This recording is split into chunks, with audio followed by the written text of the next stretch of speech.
I'm Jerry. Say, Jerry, I bet you got a ducky war story behind that lighter.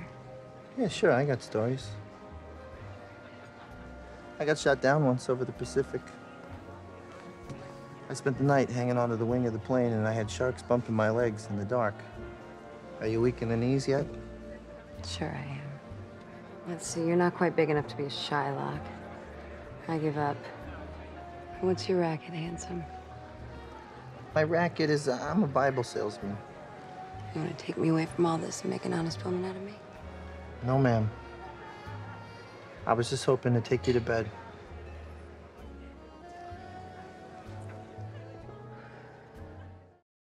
I'm a fan of this genre, so I appreciate what you guys did and pulled together for Gangster Squad. It was a fun and entertaining watch, so I just want to say thank you for that, first off. Oh, yeah, sure. Yeah.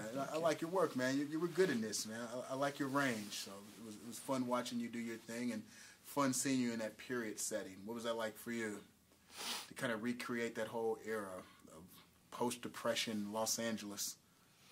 Well, it was like, you know, I guess I've been living in Los Angeles since I was 16, so I've been living in the shadows of that time, you know, and it looms large in its legend. So it was interesting and kind of surreal at times to get to step into that world because, you know, it was such a great team of people behind the movie. Like, the production designer was amazing, and I remember this one scene at the beginning of the movie. It's like a really long shot, like a 10-minute shot, but I walk down the street and it's like, you know, hundreds of extras and period clothes and period music and all the magazines and newspapers are period, and walk into this club and it's active and there's like, you know, Carmen Miranda's on stage, and when you're like 5 minutes into a take like that, it just gets to start to feel like, you know, you can't, it sort of feels like it's real, you know? Right, so right. It just sucks you into that setting, and then you're part of the moment that's been magically recreated. Now, how fascinated are you by the filmmaking process? Like, are you one of those actors where you really like to see what's going on with, like, the director and the crew and the whole creative process of what it takes to put together a movie? Yeah, especially on a film like this, is because it's so out of my wheelhouse, and I never have really made a film like this before, really of this size. So the whole thing was sort of new to me. Now, how much fun was it working with Emma again? Because you two have worked together before. Does that help? Does it hurt? Or does it even matter when it comes to the acting process? Well, we just had such a great time that we thought we'd do it again, but it was a little hard because we'd made a comedy before, so we were just used to, you know, being knuckleheads. And then when we got here, we realized we had to be serious, which made it even funnier. So it was kind of difficult. Yeah. A slightly different tone from the last movie, just a little bit. Yeah. Well, I want to find out from you, if you had to cite one, what's your all-time sort of favorite gangster movie, and a little bit about why? Dick Tracy. And why?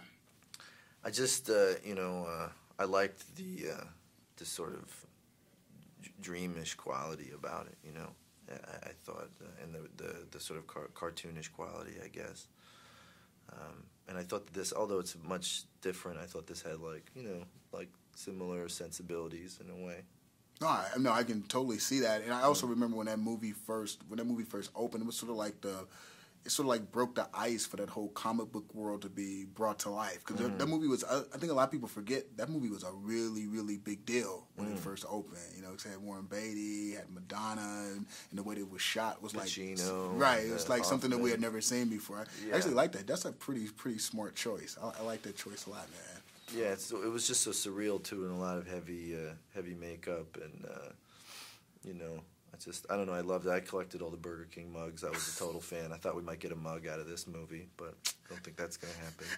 For more exclusive coverage of our latest news and entertainment, be sure to subscribe to our BlackTree TV channel, and don't forget to click on either arrow on either side to watch one of our most commented videos.